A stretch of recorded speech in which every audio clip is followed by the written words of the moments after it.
Chapter 11. Thor is angry. The storm raged through the whole of that night. Hiccup lay unable to sleep as the wind howled about the walls like 50 dragons trying to get in. Let us in, shrieked the wind. We're very, very hungry. Out in the blackness and way out to sea, the storm was so wild and the waves so gigantic that they disturbed the sleep of a couple very ancient sea dragons indeed. The first dragon was averagely enormous, but almost the size of a largest cliff. The second dragon was gobsmackingly vast. He was that monster mentioned earlier in this story, the great beast who had been sleeping off his Roman picnic for the past 6 centuries or so. The one who had recently been drifting into a lighter sleep.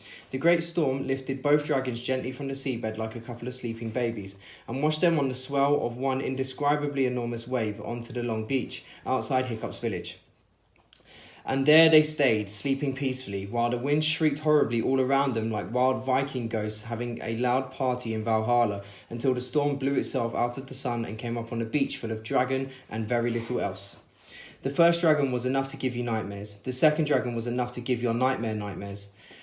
Imagine an animal about 20 times as large as a Tyrannosaurus Rex, more like a mountain than a living creature, a great glistening evil mountain.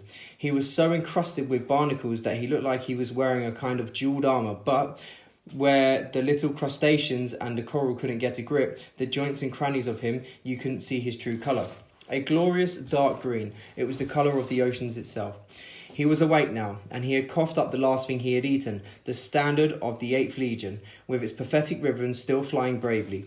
He was using it as a toothpick, and the eagle was proving very useful for teasing out those irritating little pieces of flesh that get stuck between your 20-foot black teeth. The first person to discover the dragons was Bad Breath the Gruff, who set out very early to check how his nets had fared in the storm. He took one look at the beach, rushed to the chief's house and woke him.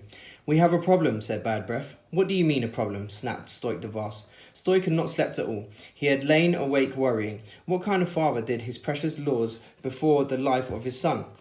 But then, what kind of son would fail the precious laws that his father had looked up to and believed in all his life? By morning, Stoik had made the awesome decision that he was going to reverse to the solemn pronouncement he had made on the beach and unbanish Hiccup and the other boys. "It is weak of me, weak," said Stoik himself gloomily. Squidface the Terrible would have banished his son in the twinkling of an eye. Loudmouth the Gouty would have positively enjoyed it. What is the matter with me? I should be banished myself, and no doubt that is what the Magadon and Meathead is going to suggest. All in all, Stoik was not in a state to deal with any more problems. "There are a couple of humongous dragons on the Long Beach," said Bad Breath. "Tell them to go away," said Stoik. "You tell them," said Bad Breath. Stoik stomped off the bench. He returned again looking very thoughtful. "Did you tell them?" asked Bad Breath. "Tell it," said Stoik. "The larger dragon has eaten the smaller one. It didn't like to interrupt. I think I shall call a council of war." The hooligans and the meatheads woke the morning to the terrible sound of the big drum summoning them to the council of war, only used in times of dreadful crisis. Hiccup awoke with a start.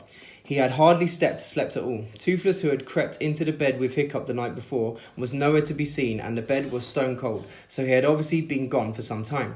Hiccup dragged his clothes on hurriedly. They had dried overnight and were so stiff with salt that it was like putting on a shirt and leggings made out of wood. He wasn't sure what he was meant to do, as this was the morning he was supposed to go into exile. He followed everybody else to the Great Hall. The meatheads had spent the night there anyway because it had not been the weather for camping. On the way, he bumped into Fishlegs. He looked as if he had slept badly as Hiccup. His glasses were crooked. "What's happening?" asked Hiccup. Fishlegs shrugged his shoulders. "Where's Horrorcrow?" asked Hiccup. Fishlegs shrugged his shoulders again. Hiccup looked around at the crowd pushing its way towards the Great Hall and noticed that there was not a domestic dragon to be seen. Normally, they were never far from their master's heels and shoulders, yapping and snarling and sneering at each other. There was something faintly sinister about their disappearance.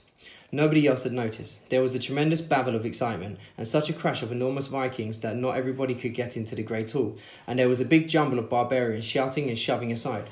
Stoik called for silence. "I've called you here today," boomed Stoik, "because we have a problem on our hands. A rather large dragon is sitting on the Long Beach." The crowd was deeply unimpressed. They were hoping for a more important crisis. Mogadon voiced a general disapproval. "The big drums are only used in times of ghastly deadly peril," said Mogadon in amazement. "You have summoned us here at a horribly early hour." Mogadon had not slept well at all, on the stone floor of the Great Hall with only his helmet for a pillow. "Just because of a dragon? I do hope you're not losing your grip, Stoik," he sneered, hoping that he was. This is no ordinary dragon, said Stoic. This dragon is huge, enormous, gobsmackingly vast. I've never seen anything like it. This is more of a mountain than a dragon. Not having seen the dragon mountain, the Vikings remained unimpressed. They were used to bossing dragons about.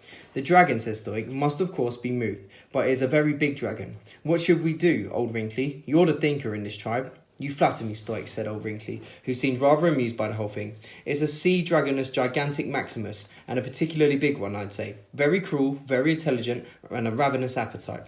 But my field is early Icelandic poetry, not large reptiles. Professor Jobbish is the Viking expert on the subject of dragons. Perhaps you should consult his book on the subject. Of course, said Stoic. How to Train Your Dragon, wasn't it? I do believe Gobbert burgled that very book from the Meathead Public Library. He gave a naughty look at Mogadon the Meathead. This is an outrage, boomed Mogadon. That book is Meathead property. I demand its instant return, or I shall declare war on this spot.